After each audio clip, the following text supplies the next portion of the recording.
Welcome to episode 302 of the Physical Performance Show, brought to you by Polar's Vantage V2 Multi-Sport Watch, Polar's most formidable sports watch to date. Now you can go into the draw to win Polar's Vantage V2 watch and an H10 heart rate monitor, valued at $799 Australian, by jumping over to @Physical Performance Show on Instagram.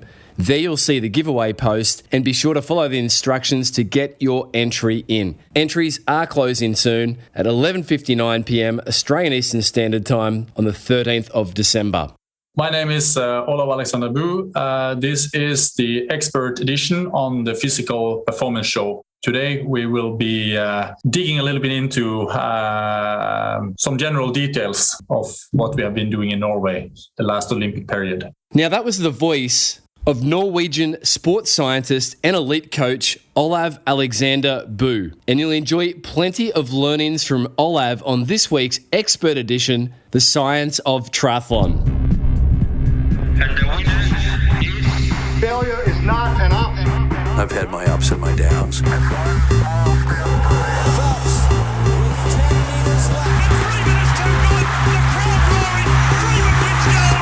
I think it's an absolutely breakthrough experience. Welcome to the Physical Performance Show, the show designed to inspire the pursuit of your physical best performance. I'm your host, Brad Beer. Listen in as we delve into how the world's top physical performers achieve their success, as well as the highs, the lows, and the journey of getting there.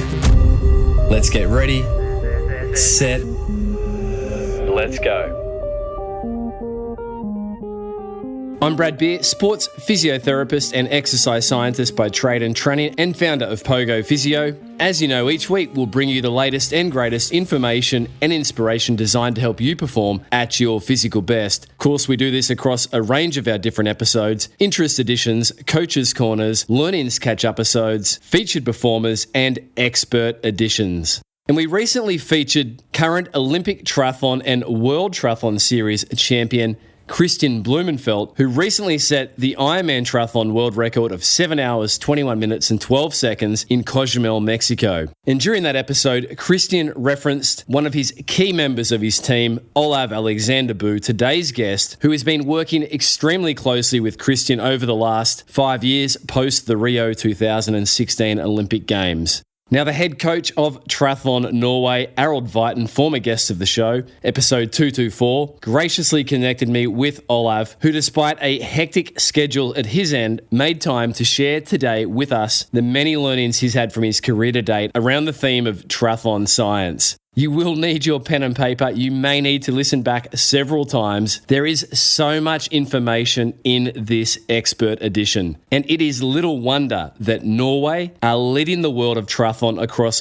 all distances, from sprint events through to standard distance events, 70.3s, and now into the Ironman domain. You'll be astonished at just how fast Olav Aleksander Bu believes Kristian Blummenfelt can go, and you'll have your mind expanded around what is possible when it comes to the science and application of that science into training and the development and performance of athletes. So get ready with your pen and paper. Here is my conversation with Norwegian Olympic triathlon programs sports scientist and elite coach Olav Aleksander Bu.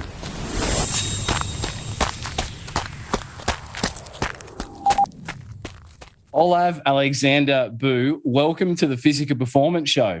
Thank you. It's really fun to be here. I actually remember I was in Sierra Nevada, and there we for the fun, we made this annual Tri Summit, we call it. And then actually I remember Gustav, he had been in contact with you as well, because he wanted to have some insight on some of the topics that you had been, covering before. So I know your show quite well, and it's an honor to be on. The world of endurance sports, the world of triathlon in particular, has just been Norwegian dominated this year with the Olympic victory, Kristian Blummenfelt, the Cozumel Ironman world record that just fell only a matter of weeks ago. And of course, Gustav Eden's 70.3 Ironman title defense. It is just going from strength to strength. And your role with Triathlon Norway is as an Olympic coach and sports scientist. Can you just sort of paint a picture around what the last 12 plus months have looked like for you day to day and on an annual basis? Yeah, last year has been very special, but mostly because of also COVID. So normally I would, so I'm responsible for the Olympic program with the altitude training, heat training, and of course the Olympic preparations. But normally what I do, because I have a family at home, 2 kids and a wife, I normally try to split it up so that when I go on the camps with the guys and girls, I stay there for, depending a little bit on duration of the camp, but try to stay not more than, let's say, 2 to 3 weeks away maximum. And then I go home and then I go back at the camp with the guys and girls. And the last year, of course, because of the COVID, it has made it quite challenging to travel between countries, especially Norway, because of restrictions. So we actually ended up being on camp almost continuously since very long camps in 2020, and then more or less continuous camp for most of the athletes since January, I would say until the Olympics, more or less. Yeah, a few of them had a short trip home and then went back at camp, but more or less we've been continuous on camp. And because for me, going home, I needed to go into quarantine. It really didn't make sense to do so. So instead of being away for 2-3 weeks and then go home for maybe a week and then go back for 2-3 weeks, this year I had camps lasting for 5 weeks where I was present with the athletes, and then I could go home, where we basically shifted them from one camp to another camp or so on. So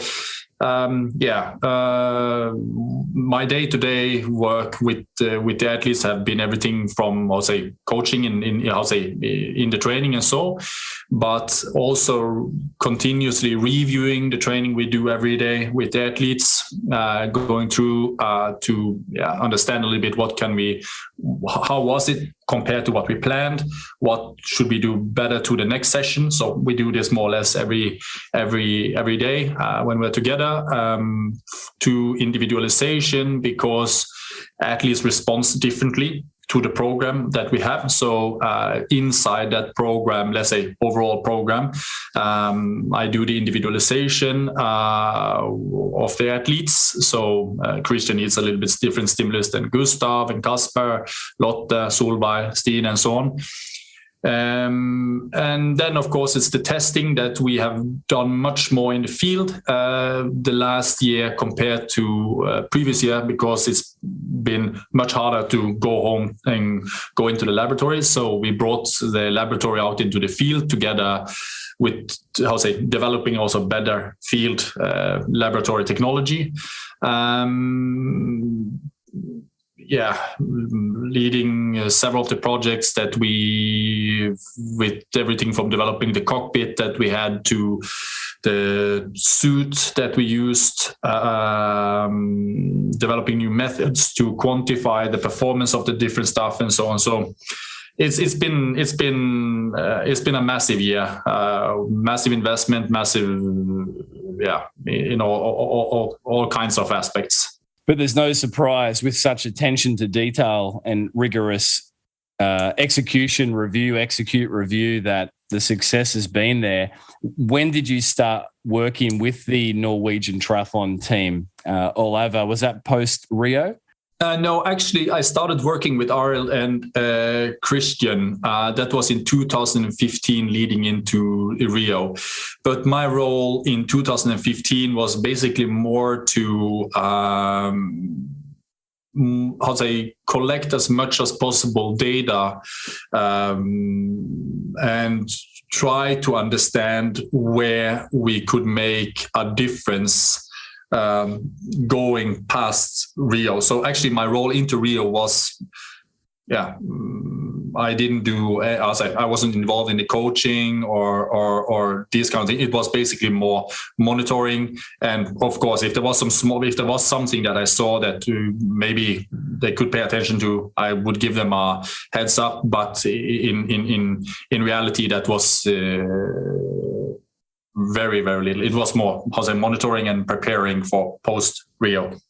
So where the obvious question there, Olav, is where did the difference come? You collected the data, you monitored it, and it's a big question, obviously, with many, many layers to it. But what do you think made the difference for such stunning performances that we saw in Tokyo? And let's not forget that the Olympic champion, Kristian Blummenfelt, is a Norwegian, taking victory in the most arduous, humid, hot, ambient temperature conditions you could find. I know the biggest difference actually came from that before Rio, they had just started using power meters. They have just started to use lactate meters. They were actually only using heart rate for a very long time. I think until 14, 15, probably. That was where we introduced power meters. But and one of the things that I saw quite quickly, because I also started to do some profiling, substrate profiling of Kristian as well during training. And one of the things that I did see was that he was using too much glycogen at a too low work rate. And Kristian is extremely tough in his mind. All of these athletes are, and I would say when you come to this level, you are obviously quite tough in your mind. And the little bit the disadvantage with this is that some athletes just have a natural talent for feeling their intensity or knowing where to stay. Most of them will probably just push too hard because they can and because they're strong enough mentally, physically. And that means also that what I very often see is that they get a little bit too, let's say, glycogen thirsty already at too low intensities. And in an event like triathlon, where you have basically almost the same work duration as a marathon, you can't have a profile that makes you use glycogen at a very low work intensity. It needs to be, you want to burn fats up to a very high intensity and sparingly use glycogen, especially spare as much as possible until you come for the run, so that basically you have almost full tanks and can go as fast as possible. So intensity control, they were also using 4 millimoles. That was a little bit the proxy they used for, to look at their threshold. They did that to baseline plus 1.5. They were shifting a little bit between the two, but they did no individualization. And there was no understanding of lactate at that point. So that was actually the first thing, and where I saw there was the biggest gains to be made. I'm not gonna say how much they actually increased in race power for the same, let's say. It was so, just by actually paying attention to intensity, it made a huge difference for the guys over the next 6 to 9 months after Rio. So when we were in Sierra Nevada in the spring of 2017, things were starting really to look good already at that point. So, yeah. Yeah, so quite a few layers there, Olav. Better understanding intensity control, individualization of obviously the data, understanding lactate better, trying to spare glycogen until the athlete gets onto the run. So they're all various levers that were pulled. Obviously, attention shifted quickly from the success in Tokyo, and Gustav and Kasper on the male side both had solid races. I know there was some disappointment from those athletes, and I know there was a reflection around how they might be individualized better for their lead-in. Anything you'd sort of add to the team's overall performance outside of the obviously the victory from Kristian Blummenfelt? Any learnings that you've taken individually? The funny thing was that actually, because I was standing at the finish line, and then after, when I went through the press area, this was 15 minutes after Kristian had just came over the finish line. There was one media. They asked me, "So how are you going to celebrate the victory of Kristian tonight?" And I said, "Well, that I haven't thought of." And because my mind was already starting to think of Paris 2024, what we could do different or better for 2024.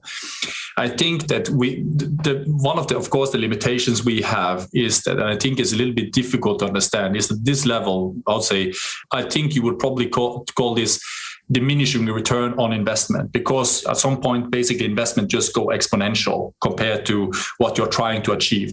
But in sports where you are basically fighting for the gold medal, you can't neglect diminishing return. You just have to invest as much as possible where you can. And the Norwegian program we have had very limited resources, both in terms of funding, but also in terms of people that have been, had the possibility to be involved in making this possible. And of course, there are many things that you want to do, but you just see that with the resources you have, you're not able to do it. And I would say the takeaway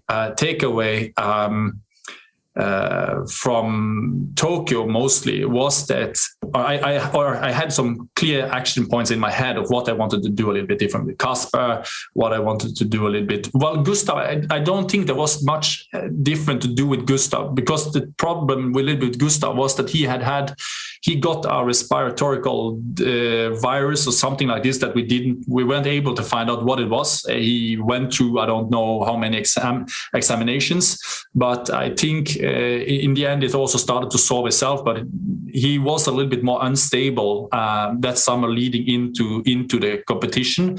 So I think, and also at that point, everybody is a little bit more nervous. You don't want to talk down your performance, or maybe you don't want to take in the reality of your performance and these kind of things. But I think, Gustav and Kasper, it is actually just more about individualization. I would say really understanding better how to say the specific needs in specific situations for each of the athletes.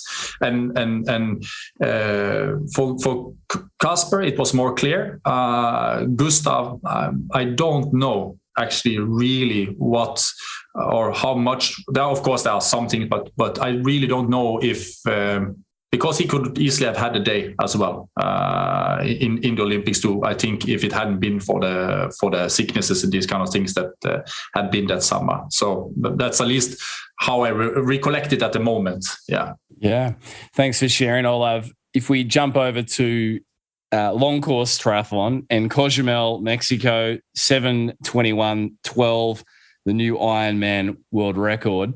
We'll talk about the preparation in a moment, but I asked Kristian recently what percentage he would give himself on an overall scorecard for his performance. His reply was 89%, Olav.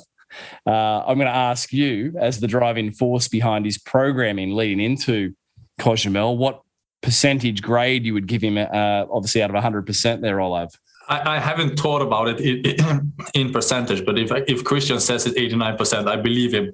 But I know that we got more to extract because it was his debut.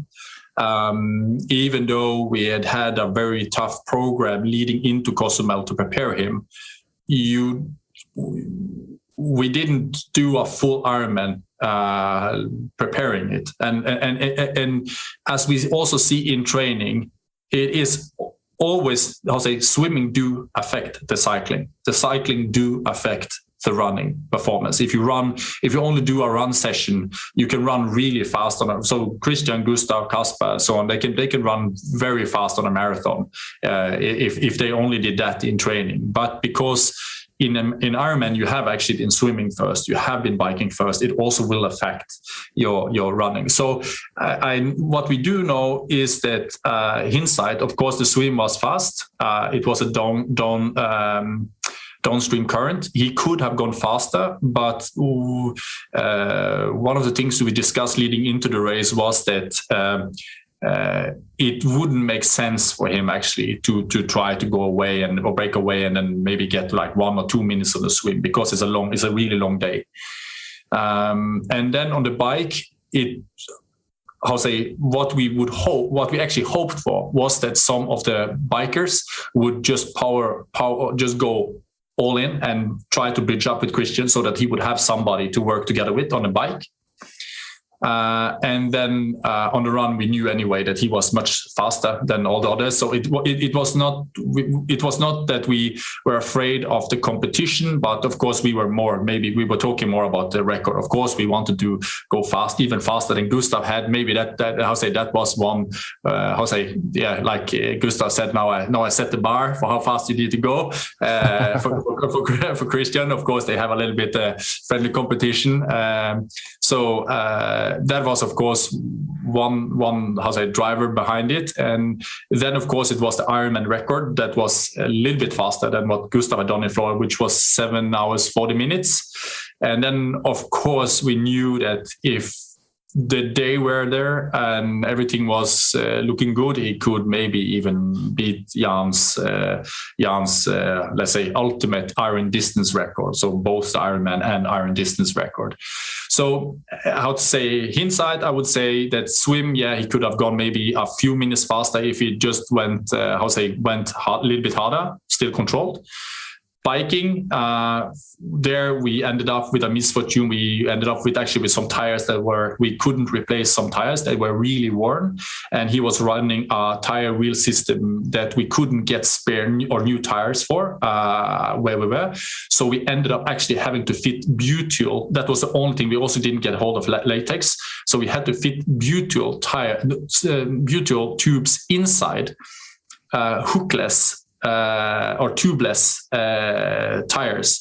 So this, of course, increases the friction in the system too, which was not ideal.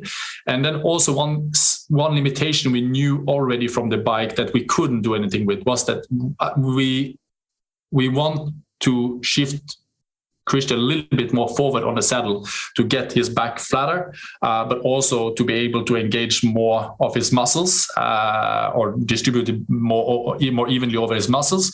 But we actually had the saddle as far forward we could. We couldn't go for a short nose saddle. This more like with wider prongs that he normally prefers, but we had to use a long nose saddle. But even then, we were actually not able to bring it far enough forward. So we were actually not too far away from the UCI rules, actually, when it comes to saddle position.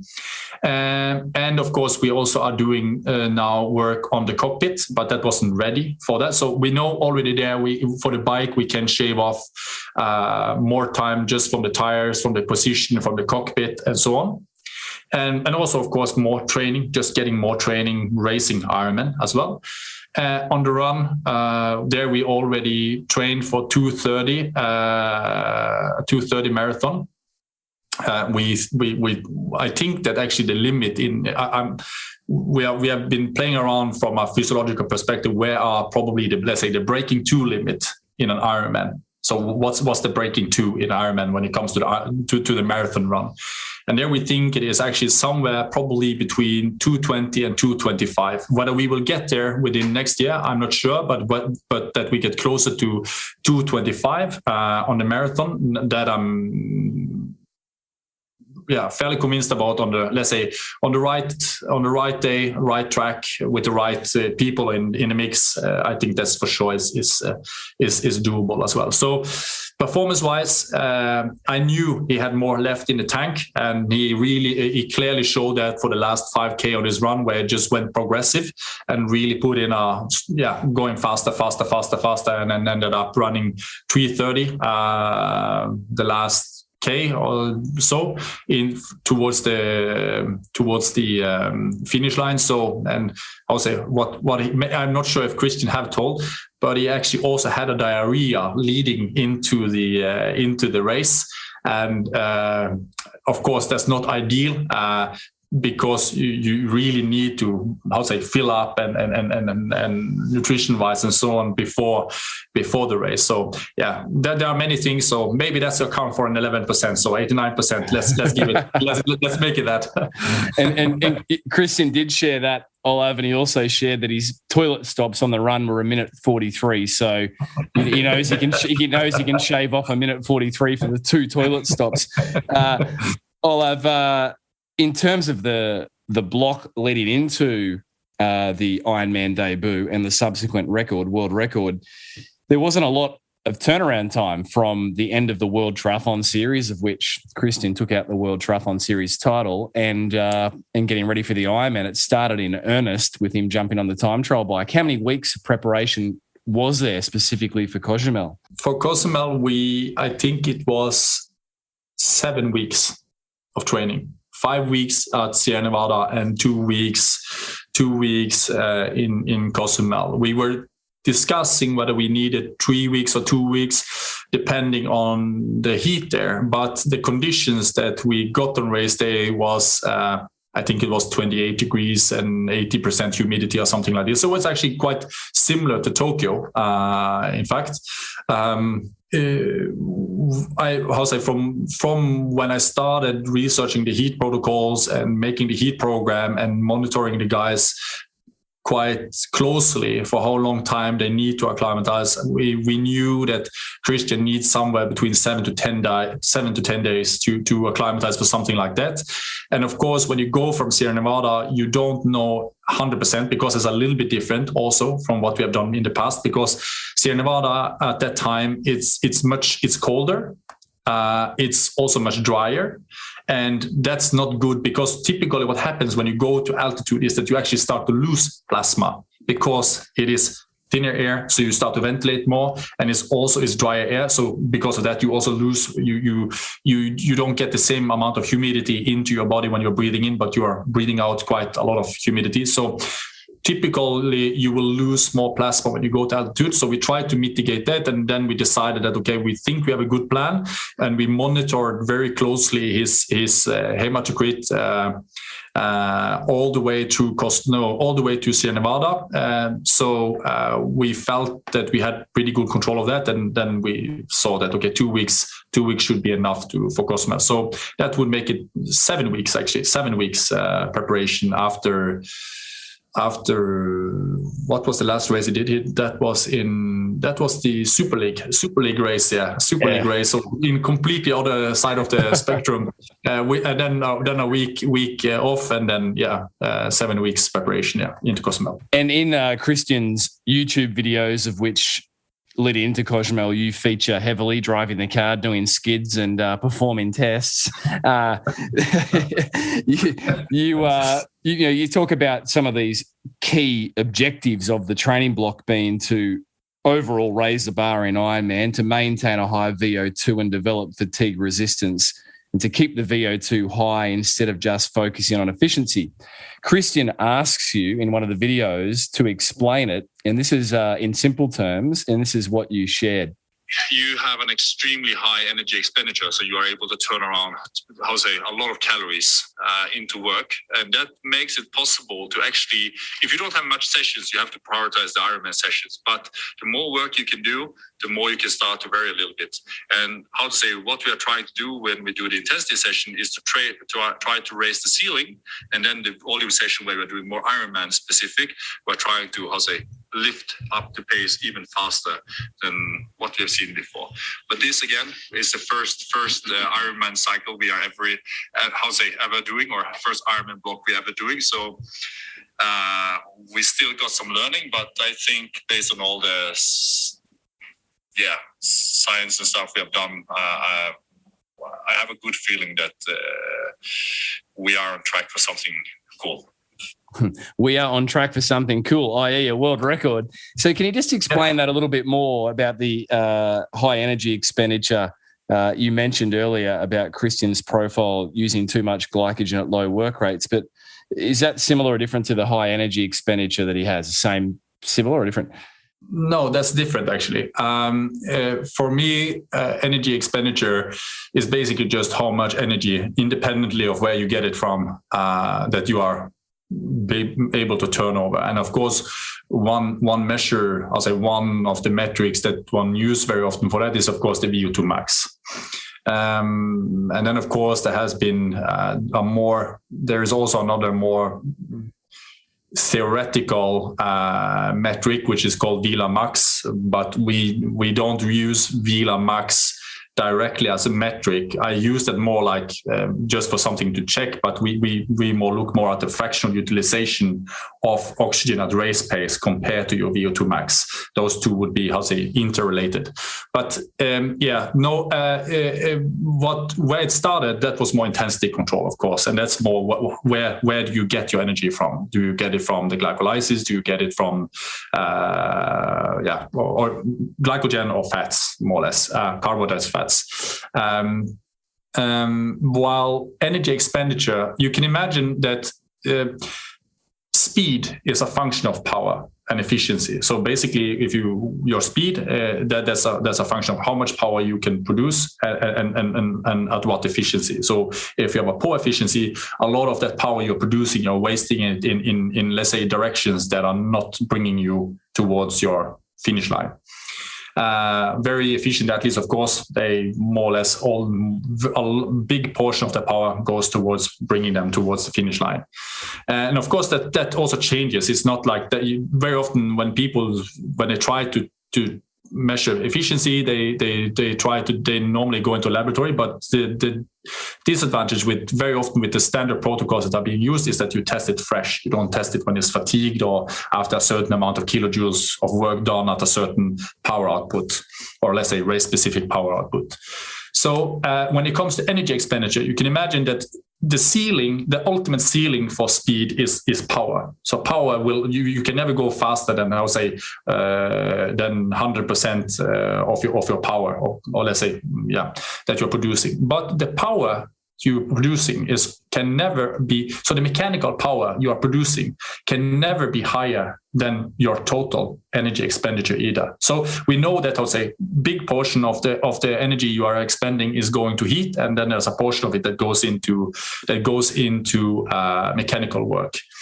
And this is one of the things that I'm actually working there. To put it this way, the program that I'm actually working on, there are a lot of people behind the program. So I'm working with people from Canada, from Switzerland, Netherlands, Norway, obviously, and several other locations where we are developing technology that allows us to collect more data real time and continuously over long times to really see the bigger picture. But energy expenditure there was a paper coming out in last year, or was it this year, I think, that where they had been doing looking at the maximum sustainable energy expenditure for humans. And then they had been doing this on some Tour de France cyclists, and they had been doing this on some ultra runners. And of course, these are elites, so the best of the best in the world in cycling and so on. What they saw was that the maximum sustainable energy expenditure that was for these athletes was 2.5 times their resting metabolic rate. Kristian is higher, or all our athletes. I haven't measured all our athletes, but Kristian I have measured, and I'm measuring also. Gustav is joining. How to say now? Me and our program. Or the program I'm after the Olympics. I shifted my focus onto Kristian primarily, and that was agreed with the whole team that I would shift my focus entirely onto Kristian because of the Sub-7 project, and so. Now Gustav decided that he will join into the program as well, but I'm doing something that is called doubly labeled water. So that's actually it's water that has been, so the coffee you drink, water you drink, everything you drink basically have isotopes in that. But what you do with why it's called doubly labeled water is that in that water you are basically adding isotopes, so it's deuterium and oxygen 18 isotopes to the water. So when you drink this bottle of water, the funny thing is that a half a liter of water costs 1,800 euro. So it's very expensive. And it doesn't taste anything. It doesn't do anything for you, except that what we can do is that when Kristian is now urinating, I would every morning or evening, I would come into his room and he is urinating into a small glass. And then I'm basically taking this urine from the glass into some small glass sealed containers. And then we analyze that in a mass spectrometer.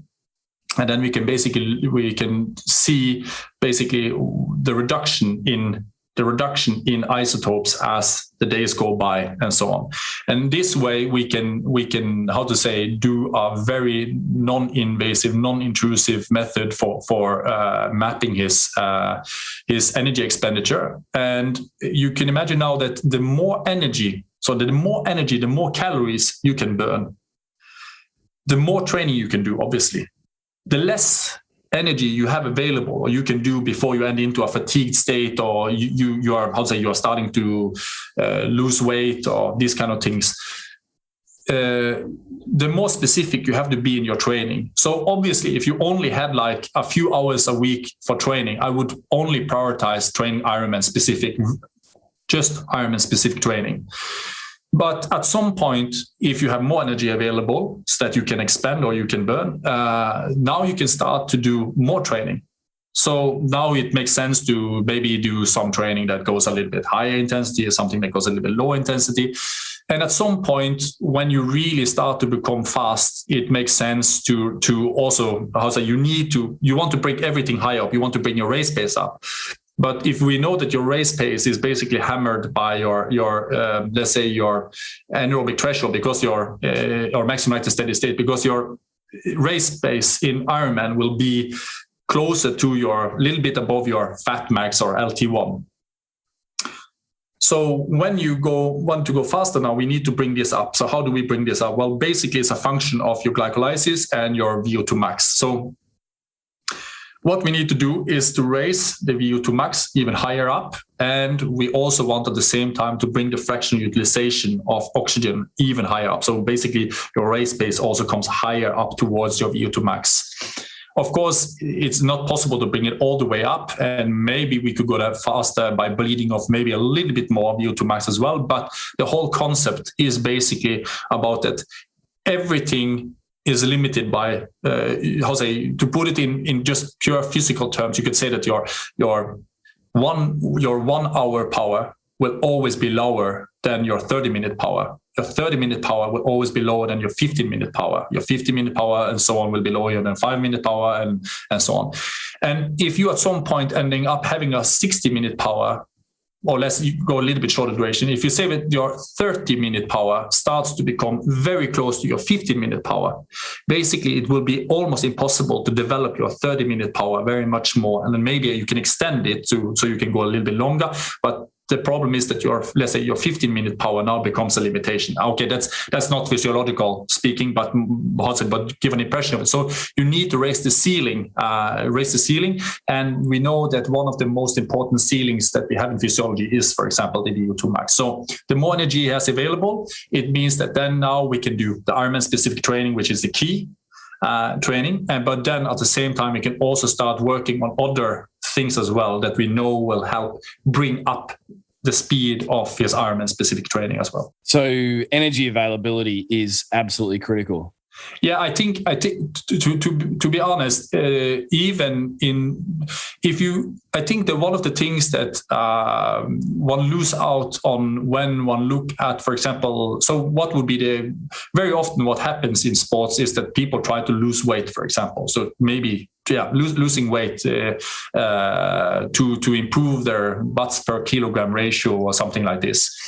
The problem is that one of the things that we do see is that losing weight doesn't bring necessarily up your VO2 max. So if you look at VO2 per kilogram, you can maybe, depending of course a little bit where you are and so on, if you have a lot of excess fats on your body and so on. But normally what we do see is that if you're reducing your kilograms too much, we also see that actually your VO2 max actually ends up going down. So in Kristian, even in Norway, where we have very conservative guidelines for when it comes to, losing weight or so on.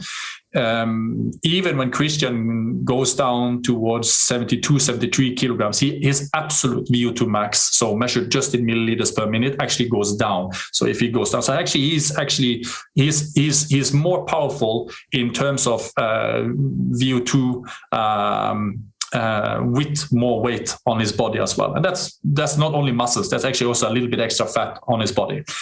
100% the reason for why. We have been speculating and why we don't know 100% why. But you can imagine now that if you look away from that and you only quantify this as watts per kilogram, that would mean, in his sense, that as long as he was able to maintain, let's say, that target power that you are gauging your watts per kilograms again. So let's say it was your 20-minute power or something like this. From that perspective, he might be able to maintain the same power output for those 20 minutes. But from a watts per kilogram perspective, it looks better now because he has a lower weight. But because we know that his VO2 goes down, it basically means that he needs to fill that gap to hold the same power with more glycogen instead. So I think, energy availability and of course, you don't want to gain too much weight and all these kind of things, obviously. But I think that maybe there's a lot of people that could have gained some speed, actually, in the end, by reducing the focus on food, because the body is smart. If you start to restrict the food that you get into your body, so the calories you go into the body, well, those calories is basically what you're going to turn into power. And if you are restricting that, well, what happens short term, maybe it's not so obvious, but maybe it becomes more obvious in the long term, and a lot of people struggle from that. So energy availability and having a program that where we almost make the program based on calories, so that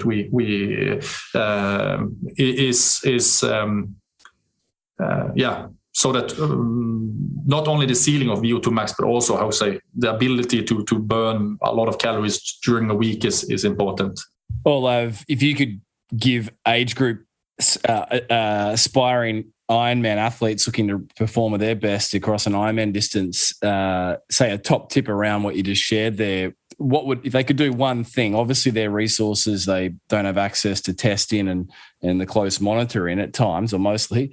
What would be your top tip on how they could optimize their, like you just shared, their energy availability and get the most out of their training? I think first thing would be that what you're trying to do in training is, of course, to perform. You want to perform in your training, so create a stimulus, and hopefully you'll progress that stimulus, so you can go either a little bit longer or a little bit higher on the key sessions over a month. That means also for those sessions you need to fuel properly in front of it. You can't. I have a very hard time giving a general advice, at least, because maybe there would be specific cases. But like a general advice, I would always say that it's better to overfuel a little bit than underfuel leading into a session and also during the session, because if you have an energy deficit, it will also be very difficult to make a progress or progress in your training. To adapt from that training stimulus. Yeah, not only adapt, but actually also even perform during training. Certainly from my line of work as a physiotherapist, energy availability, low energy availability is such a key driver for so many of the musculoskeletal conditions we see, particularly bone stress injuries. And it's known that the Norwegian program is high in volume. I'm always amazed and impressed that there's very little injuries amongst the ranks. I think Kristian's last significant injury, aside from a calf strain a year ago, was bone stress injury to his navicular circa 2014-15. So that indirectly alerts someone like myself that, well, the fueling must be pretty bang on to match the training workload. So credit to yourself and the team.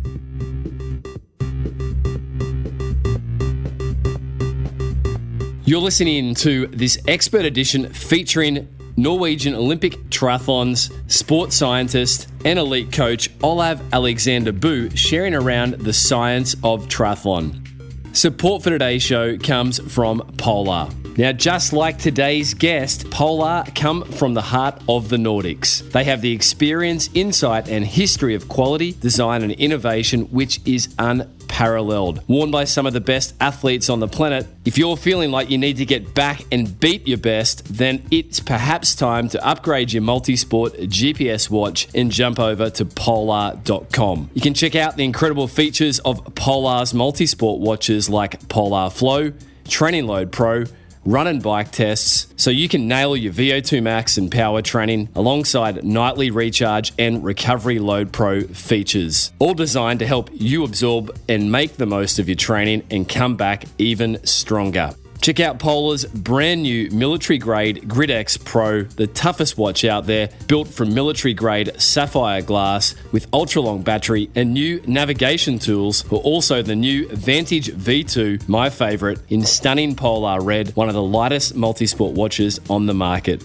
Now, the team at Polar have offered up to 20% off by using the code TPPS off selected products over at polar.com. And of course, do not forget to enter the Vantage V2 and H10 heart rate monitor strap giveaway valued at $799 Australian by jumping over to @Physical Performance Show on Instagram and submitting your entry.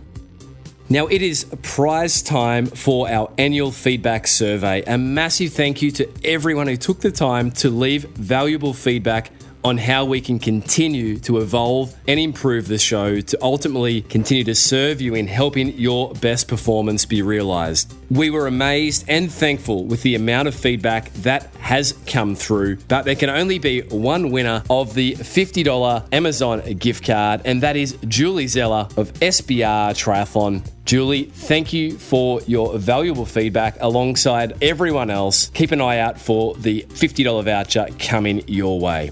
For now, let's jump back with Olav Aleksander Bu on this expert edition, The Science of Triathlon. In terms of, there's some specific questions, Olav, that have come through from some listeners for you. So I'm just going to throw to those because I think they'll bring up some key talking points here. Mick Ferris, an Australian triathlon coach, asks Olav, I'd love to know how much emphasis Olav puts on blood lactate levels and his opinion on the importance of having a sports scientist as part of a daily training environment. Mick runs an elite squad on the here in Australia. So, what would be the response there, Olav? I think, first to the injury, I think that's one of the reasons why we have had no injuries is because we are very, careful about the intensity, or making sure that the intensity is correct on all the sessions. And one of the key metrics we use for that is actually lactate. So lactate concentration or lactate production, depending on what kind of session we are doing, is something that I closely monitor. Because it tells also where the really nice thing with lactate is that it actually tells how much energy that comes from the glycolysis. You are measuring indirectly into the glycolysis. So for the importance of having a sports scientist in there, I think one of the successes we've had is that the difficulty if you have like somebody that is separate or has an individual role in the lab, so he does the lab testing and then he tries to bring it over to, let's say, a coach, and then a coach tries to make sense out of that and try to interpret it and bring that over to an athlete again. I think you're losing quite a lot on the way, and that's one. And also it's not sure that even the coach is really understanding the whole or all the things or why things are. The research in the lab, he doesn't know the context that the athlete comes into the lab with, or who he is, what he. So I think there are so many things lost in translation there. That one of the key strengths maybe that we have had is that I'm both running the lab. Testing and all these kind of things, but I'm also the scientist that are interpreting it and putting it into a bigger context. And at the same time, I'm also in the field coaching the athletes and doing the measurements on them. So I know, for example, for me, when I see the number on the lactate meter, for me, it's not a number. For me, it's something that goes into a context of what have Kristian done the day before? What is actually the session today? How important is it?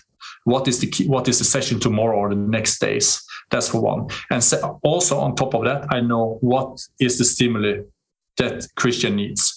So, for example, now if Kristian goes and I see that he is going a little bit harder than maybe he should, but at the same time, so he would, but I know that this is actually what he needs. and today he feels fresh. So he is reporting that he really feels strong. He feels good. Then I would say, okay, fine. Then we use that. Then we shift a little bit the focus of the session towards that. That's the stimuli that he gets it because today is the day, because it matches with his feeling and ability to maybe progress even. So it's not a fixed tool that just says, oh, this is the concentration. Oh, you have to go lower, you have to go faster, because it's in a bigger context of what's the program and what's the stimuli that Kristian, Gustav, Kasper, and so on needs and that dictates a little bit what my next, or let's say what words I would choose when communicating that to Kristian, when I see, okay, this is the number. Okay, let's go, let's continue. Or I say, okay, maybe slow down a little bit because tomorrow we have a more important session and you're already a little bit high. And it's not important that important to push it today on this session or something like this. So it is always in a context, So it's not just the data collection, it's the application of that data and contextualizing it. You mentioned the feeling, and it's something that you see in the YouTube videos regularly. You'll get a lactate sample from one of the athletes' ears, Kristian, for example, and you'll say feeling. I think you use one word at times, feeling, and Kristian will report something. You said at the start of the show, Olav, that the ability to manage pace and know what intensity you're outputting at a perceptual level is a natural talent. So how much importance do you put on that rating of perceived exertion from the athletes? How much importance do you put on the feeling versus the numbers? I guess it's an algorithm, right? No, it's not I wouldn't say it's an algorithm, but no, I'm not 100% sure if I got your question 100%. But how important is the athlete's response to how they're feeling with what you're seeing? Yeah, no, very important because that goes equally. I would say that if I were giving a weighting to, let's say, to the number compared to the feeling, it would tip in favor of feeling. So if I had one number here telling me that maybe he should do this, but he is saying this instead, I would just say, okay, fine, we make a new measurement after the next interval just to check whether there maybe was an error in the measurement, because you don't know. Sometimes you don't know because there can sometimes be only small errors in the measurements from small contamination from, let's say, small sweat, even though we are very meticulous in preparing and cleaning and all these kind of things. But feeling is the reason why I ask for feeling is, one, I want to have a reference to what is actually on the instrument I use for measuring. So let's say lactate in this case. And secondly is also to calibrate, let's say, the internal feeling. It's like, if you put a person into a room without windows and there was, natural light in that room. So you had like artificial natural light in that room. You take away the clock from them. They would very soon lose sense of time, even in that room. You would even lose sense of a minute, or starting to make quite, significant deviations from when is actually have a minute passed. Maybe you say after 1 minute, 10 seconds, you say, now it's a minute, or 50 seconds. This is individual. And the same goes even more for intensity. The funny thing is that Kristian, typically, if you take away the lactate meter and you don't use any kinds of objective measurements of intensity of him, he will drift upwards. He will start to go harder. Solveig also, she would just start to go harder. Lotte, harder. Gustav, he will start to go slower compared to what is, let's say, the if you were having a threshold session or lactate or LT2 session or maximum lactate steady state session or anaerobic threshold, whatever you call it. Gustav would drift, start to go slower compared to what he could have done. Kristian will start to go harder than what he should do. So in that sense, it's when you get the strength in having a lot of measurements is that you get a very high robustness in the measurements. and then you can tell something quite accurately about it, because it's not only about what's happened at that exact interval, but it's also how you see actually the energy system develop over time as well.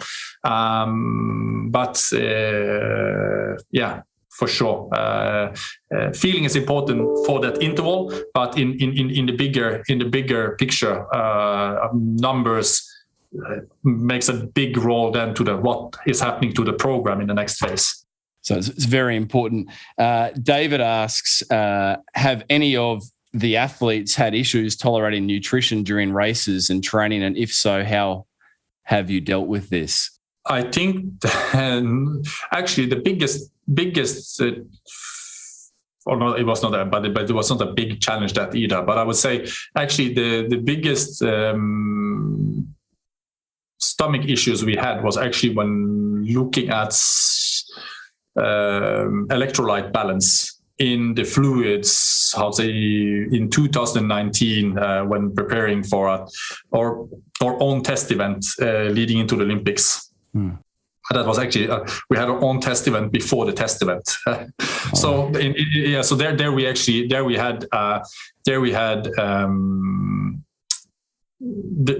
I would say that was actually the biggest. When it comes to nutrition, I would say that we haven't had any big issues there. All the guys are using Morten, and even the girls are using Morten. And the benefit, of course, with Morten is that, the difference between Morten and a lot of other carbohydrates is encapsulated in this hydrogel.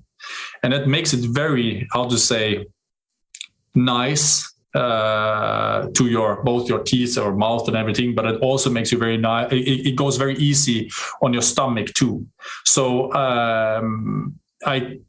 whether it's only based on that, I don't know. But in general, because they're also using quite a lot of carbohydrates in general, because we train so much, you can imagine that it's not only important to fuel on the sessions that are key, but it's also important to be fueled for the sessions that are key, because when you're doing sessions, you are always using glycogen. And if you then come glycogen or have a glycogen deficit going into a very important session, is maybe that's just the amount of deficit that made you stagnate or were not able to develop on the next session.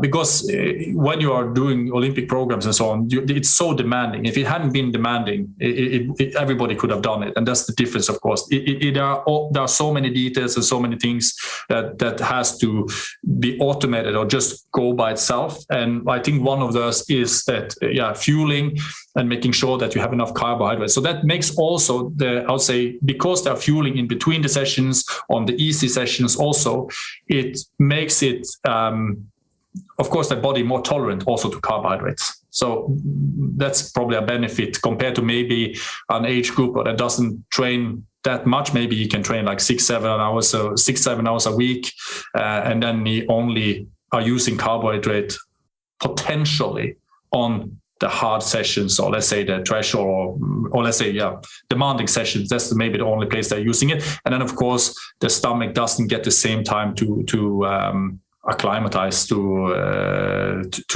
say the higher carbohydrate concentration in your guts and in intestines. So is that trainability of the gut that's possible? For sure. Olav, a listener questions come through, and that is around intensity distribution, the difference between standard distance, Olympic distance intensity distribution, i.e. the polarized approach, and then the longer preparation. How has the intensity distribution varied between what you did for Tokyo and then what you did for Ironman Cozumel? I would say that, there is a little bit of misunderstanding because we aren't doing a polarized model. I think what the training we do is actually a mixture. It can be pyramidal, it can be threshold, it can be polarized, it can be base, depending on what kind of, let's say, definition you're using. And if you look at the definition, the scientific definition of how polarized training was coined, we don't do polarized training per se. But but yes, we also have weeks where it is polarized too. But it's not like our concept is built around polarized training, and that's how we do it. It depends a little bit on what phase we are in, what we are working on, what the needs are, and so on. So how it changed actually after the Olympics is that from the Olympics, I would say that actually the training is more. Of course, because of the volume, it can look a little bit like it is polarized oriented, but that's also a little bit depending on how you measure the intensity. But from the Olympics, where it was more, let's say, threshold oriented, it has maybe become more base, or call it pyramidal oriented. Pyramidal as in, can you explain that, Olav? So that means that you have some intensity at some, but little intensity at the higher intensities. And as you basically go down on intensity, you get more and more volume. So it looks more like a pyramid. If you take the zone 5, for example, on the top, or zone 6, whatever, on the top, and then zone 4, 3, 2, 1, you would basically see that if you then make some horizontal bars, that the bar for the zone 5, 6, or let's say call it VO2 max training, that's of course the least. And there's a little bit more that goes above threshold, and there is more at threshold. And then there are even more at, let's say, endurance, or let's say Ironman specific training. And then there is, the biggest volume is that intensity that goes below Ironman intensity. So in that sense, it's more pyramidal oriented. Yeah. Yep. No, got it. Olav, final listener question here is: do the Norwegian team use commercially available software to record and monitor workloads, such as, for example, Training Peaks, and do they use metrics like Training Peaks CTL and ATL to track progression, or is it something different? And both. Actually, over the last year, I've been with the athlete, or over the last years, I actually have been using both Training Peaks, today's plan, and intervals. But actually, the time I spend in Training Peaks or today's plan or these kind of things is limited to just putting in the workouts. Either I will put in a workout, or I put in the workout, and it's just writing the text that describes the training that we have planned. When it comes to the analytics, I use a mix. I can use WKO for something. I can use Golden Cheetah for something. And then we also have developed our own proprietary, our in-house tools that I use quite extensively to analyze the training and so on when it comes to individualization and these kind of things. Okay, thank you.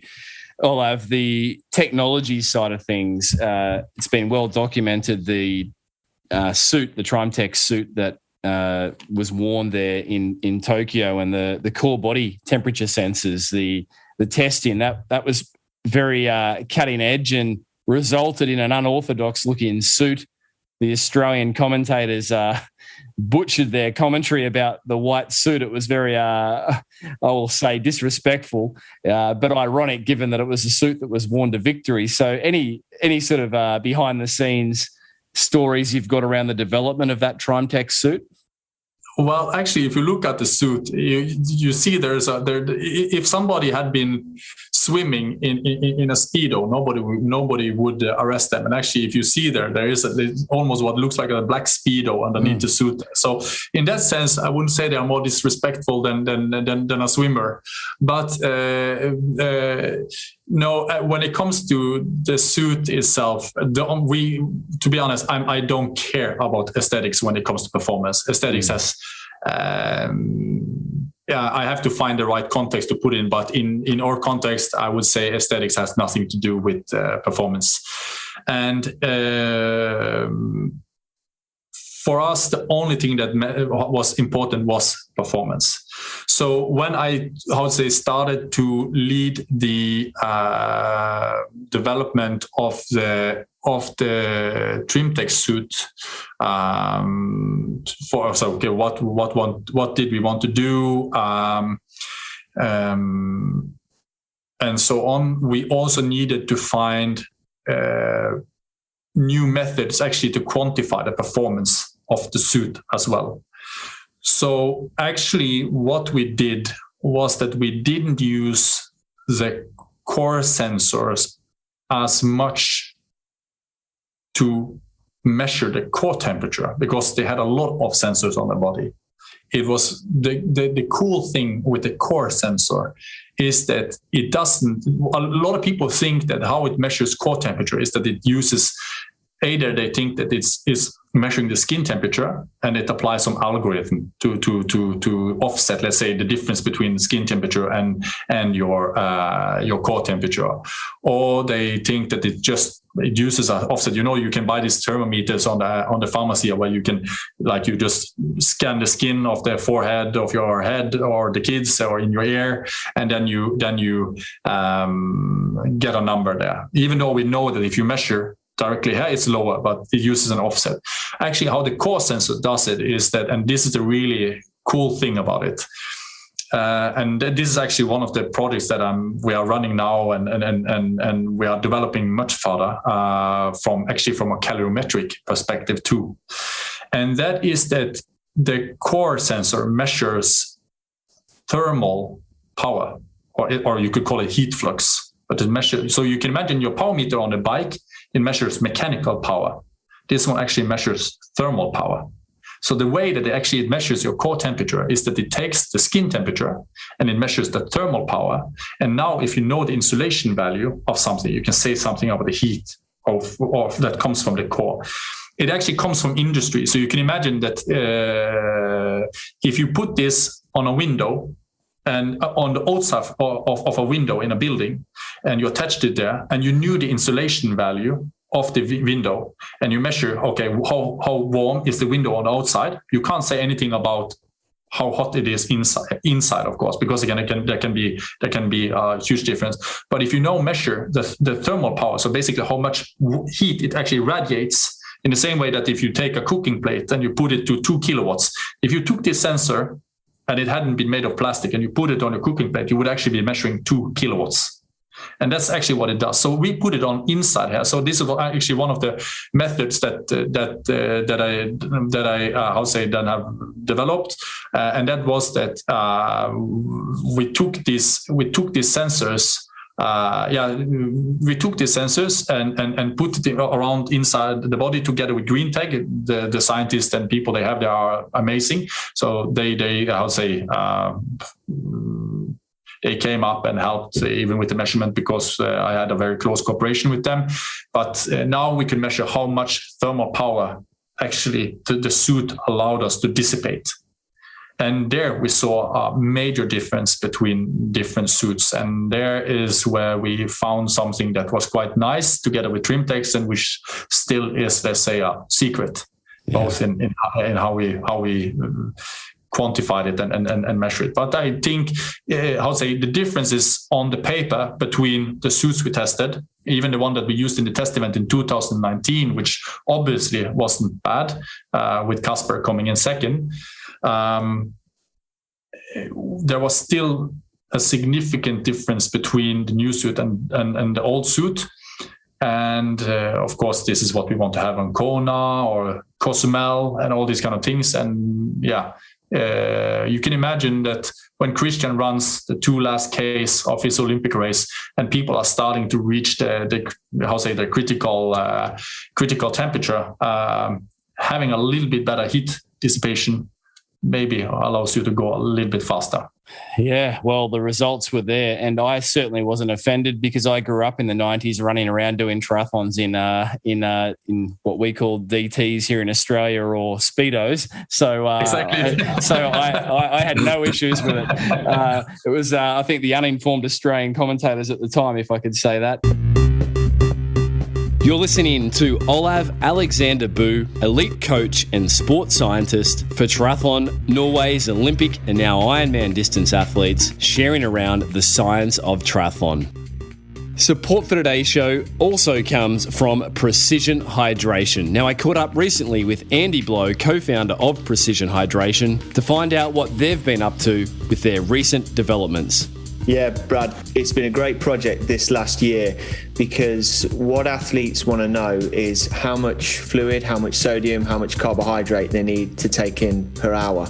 And we know from all the studies we've done, we know from all the scientific evidence out there that those numbers are quite varied between individuals. So what we've been working hard to do is pull together a bunch of case studies for athletes across a range of endurance sports, triathlon, running, cycling, swimming, to see how much fluid, how much sodium, how much carbohydrate are people taking in per hour, and then how successful they've been in their events. And the idea with these case studies isn't that they're up there for people to copy, but they're to get your head around the numbers that might work for you and to give you a platform to build on. And then in conjunction with the tools that we've got on the website, like the online sweat test, the quick carb calculator, you can dive in and use those tools to get your numbers sorted out and start that trial and error process to see how much fluid, how much sodium, how much carb is going to work for you when you're out there competing in the summer heat. Thank you, Andy. And finally, support for today's show also comes from AMP Human and Momentous, building the future of human performance. AMP Human, creators of PR Lotion, and Momentous, the cleanest, safest sports nutrition company, are merging together to build the future of human performance. PR Lotion is designed to maximize your training and recovery by unlocking bicarb, a natural electrolyte that improves muscle function and helps you combat fatigue during hard workouts. PR Lotion is used by some of the world's greatest athletes and sporting teams, allowing you to train, compete, and repeat.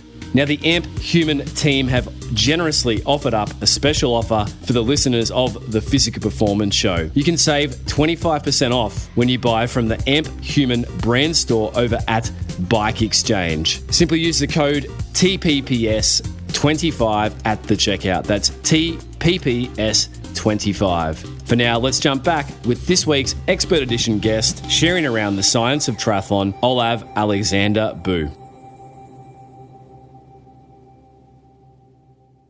Olav, Stride power meters, I know you implement those, and also the Super Sapiens glucose monitors. Any sort of learnings you've had from implementing those devices? I think for Stride, actually, now we have a very close cooperation with them as well. Green Tag, or Core Body Temperature, they are a partner into the Sub-7 project. Stride is a partner into the Sub-7 project. They also worked with Elliot, for his Ineos 159 project. And what we are actually now developing together with Stride is mechanical power too. One thing that people are not too aware of is that actually what the Stride reports is actually what we call metabolic power. So it closely resembles your VO2 max with an efficiency, or let's say your calorimetry with an efficiency, and that's how it reports power. And that we actually started, I remember I started using already back when they had their very first prototype. But at that time, we put it on the shelf because it took away too many other metrics that we needed to have, because then it was like a heart rate strap. But then they came with the footpod, and we started to validate it again in the laboratory. And one of the things that shocked me was how accurate it was. For our athletes, so accurate that it basically has the same accuracy as when you look at the power alone, I would say it has the same accuracy that power meters on the bike are listed for, so 1 to 2%. Now, but of course, the problem with when you report metabolic power is that what I also do is that I don't measure VO2 max. I don't measure VO2 max for the sake of understanding performance, or I do it from understanding performance, but I don't measure VO2 max to determine performance. I don't measure the fractional utilization of oxygen to determine performance, but to understand performance.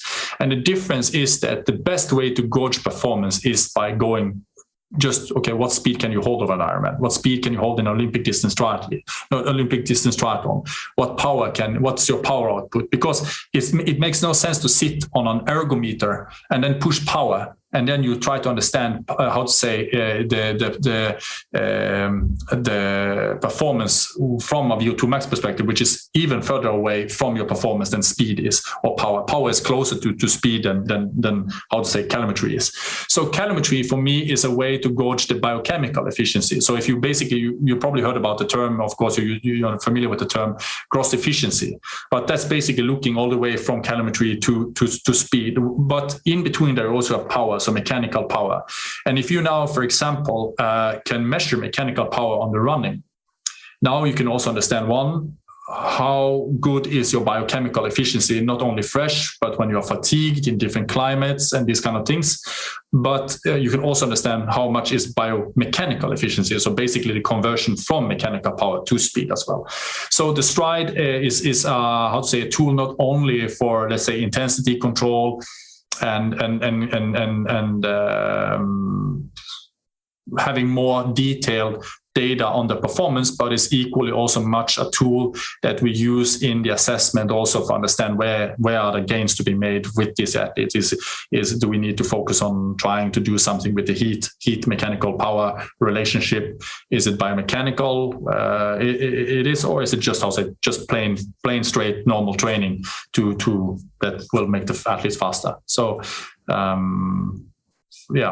glucose wise, personally, I don't use the data very extensively. That would be more like if, for example, we had one case, for example, with one of our athletes during, leading up to it was in Fontrumeux, but leading up to the Olympics, and there he was feeling quite flat for a few days. And that was actually quite interesting, because then the athlete mentioned to me, hey, look here, look at the data. Also, my glucose levels is a little bit lower than normal, or I'll say lower than normal. And in those cases, it is interesting to look at it. But when it comes to fueling and all these kind of things, we have so good protocols from the laboratory and how we work that will always surpass, how to say, data from our glucose meter. Not only that, but also because of some of the limitations that are with that technology compared to But sure, it's super interesting data. We've never had this kind of real-time access to glucose data anytime, or how say in the past, for athletes this readily available. So of course that makes it very interesting, because it makes us also, it gives one more metric into the whole picture that we can look at trends and maybe explain why things went the way they went. But besides that, I'm not using it like a day for daily use or these kind of things to adjust anything and so on. It's more, let's say, something that can give us some insight. A tool. Olav, thank you for sharing there. We ask every guest of the show several set questions, and the first would be this: if you could boil everything you've learned through not only your sports science years, your coaching years, but also your engineering background. There's been quite a background you've had here, Olav, into one single piece of advice to help the listener of this show. It's a very broad question. Perform at their physical best.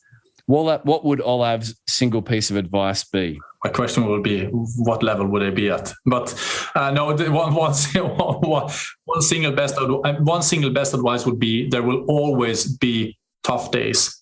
And when it then is tempting to lay down on the couch or just not do anything, always think of what would you have done if you were the best, or if you are going to be the best.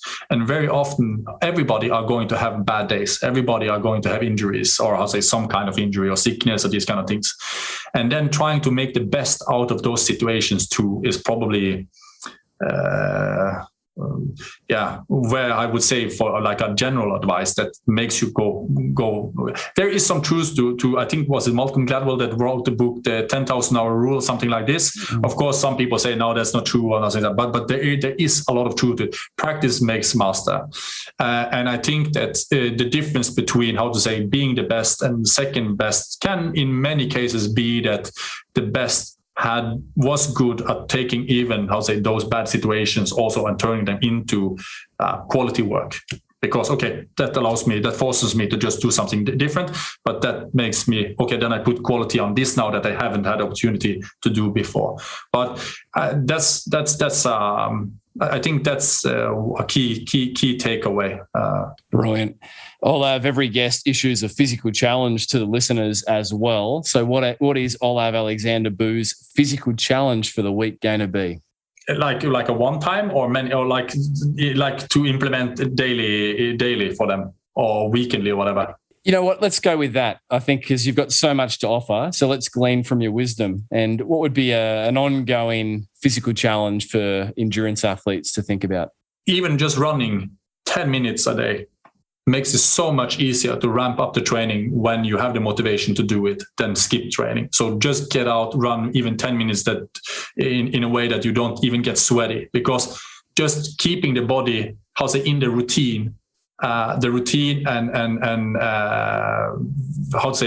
impacting your legs, your skeleton, everything.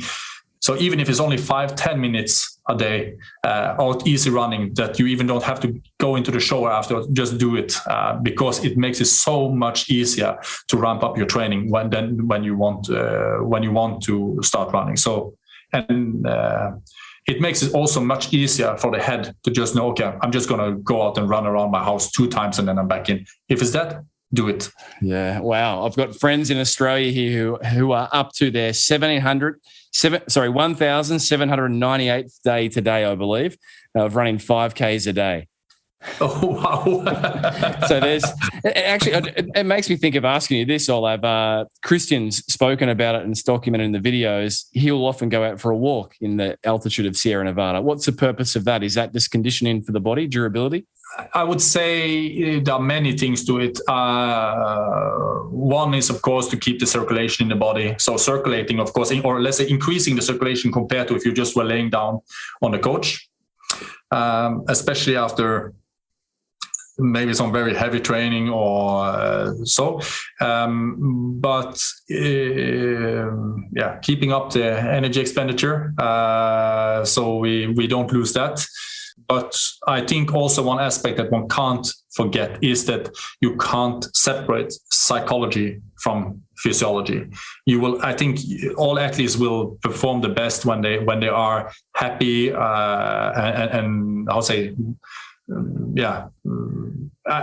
play is really underestimated or undervalued in even at the highest level in the world. And when athletes can just go out and have a walk and clear their mind and listen to some music and just feel, okay, maybe you don't want to go there and then, but then immediately after you go out and you started to get the fresh air and you're starting to enjoy yourself. And I think this is super important. Geez, that's powerful, the importance of play.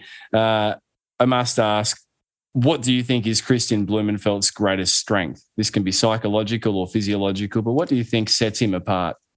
You've worked with some amazing athletes. What sets Kristian apart? It's difficult to pick one, but one thing that maybe he is an athlete that is really nice to work with because he is so specific also in the feedback. So it makes it very simple to work as a strong team. It's not like it's not when I'm coaching him or writing a program that I know everything. So a lot of the time I sit down and discuss with him the content of the program and let's say first the philosophy, what we want, what we would try to develop and work on, and he would. I think his interaction, his ability to understand his body and give feedback. It's like I like very often to use the analogy where he is, they say, the Formula One driver and I'm the engineer, and then basically he can come back and give me so specific feedback for how he feels the car on the track and so on, that allows me to be very specific on where I think I need to tune the car or the engine and so on to make it go a little bit faster. Could you give an example of what Kristian might say? Like you'll say feeling, or what will he actually respond with, to give you that level of granularity? Oh, it's so many things that it's picking one. I have to think a little bit, but For example, I remember there are also some new stuff now that we are working on when it comes to running efficiency and development of new shoes and stuff. But it would be where he would basically be so specific that in the running, when we try to develop something and he says, I feel I lack a little bit here, and it's because I'm not able to engage that muscle properly. And then we can go into the training and look at how would we make the training session. Even you could use some elevation or inclination or other things, or track sessions and so on, to really start to work specifically on that characteristics. But there are so many examples that it's difficult to pick one. Well, thank you. Obviously, it's a big 12 months plus coming ahead for yourself, Kristian. The 2 Ironman World Championships happening in 2022, St. George in May, Kona in October, and then, of course, sandwiched in the middle, the sub-7 hour attempt for the Ironman distance. And I think the triathlon and endurance world's eyes open with the 7:21:12 that there's a distinct possibility. It's a loaded question, but is sub-7 doable, Olav? To the extent that we're actually going, to the extent that I think it's with some radical changes, but within the rules of Ironman, even possible to do it solo. Wow. But that requires some radical changes to the bike, but within the rules. Still within the rules, but radical change to so with pacers, Kristian can already go, I think, on the right day, right course, everything being perfect. I think he can go 7:15 with, I'll say, already today with the current setup, and with some radical changes, I think going under 7 hours solo, I think actually is doable for Kristian. Olav Aleksander Bu, you have been very generous with your time and also generous with your knowledge and share-ins. People ask, they comment, they talk, what makes the Norwegian team so good? I think we've had a little insight today into some of the behind-the-scenes mechanics. So thank you. Thank you very much, and we wish you all the best for this exciting upcoming 12 months plus. Thank you so much for having me on the show. It was really fun.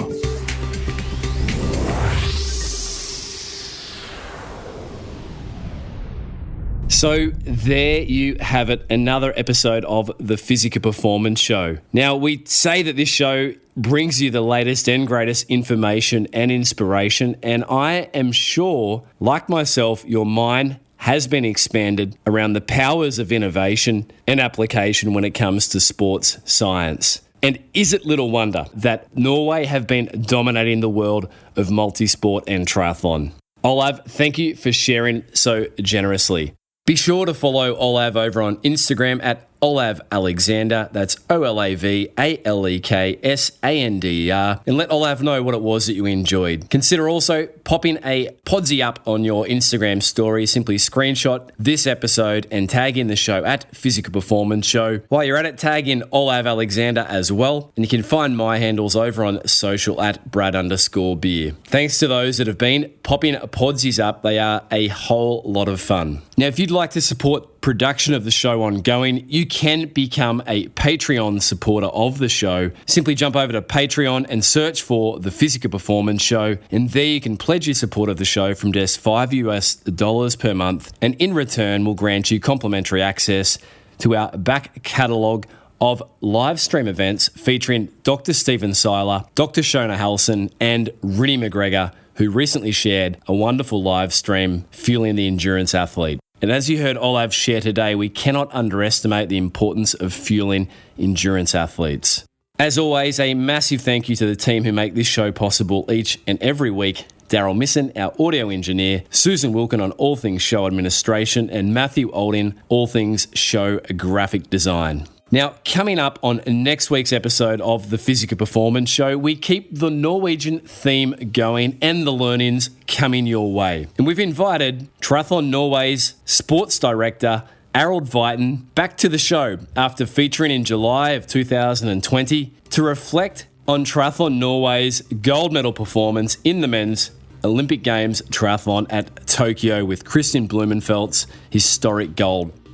I think we have the one who's been doing most with less, and also the culture in Norway is different. And let's say that we are working with Trintex, that's a Norwegian brand, quite new to triathlon. But I had the first meeting with them regarding the Tokyo suit in 2018. And then I sit down with the owner of the company and also the product manager and said, we want to have the best racing suit in the world. And he said, yes, how should we approach that? And then we have a dialogue. Leading up to the Rio Olympics, we had 2XU. It's a quite big Australian company. When we start trying the same conversation, they was like, no, we know what to do, we will do it. So until next week, keep pursuing your physical best performance. I'm Brad Beer, and this has been the Physical Performance Show.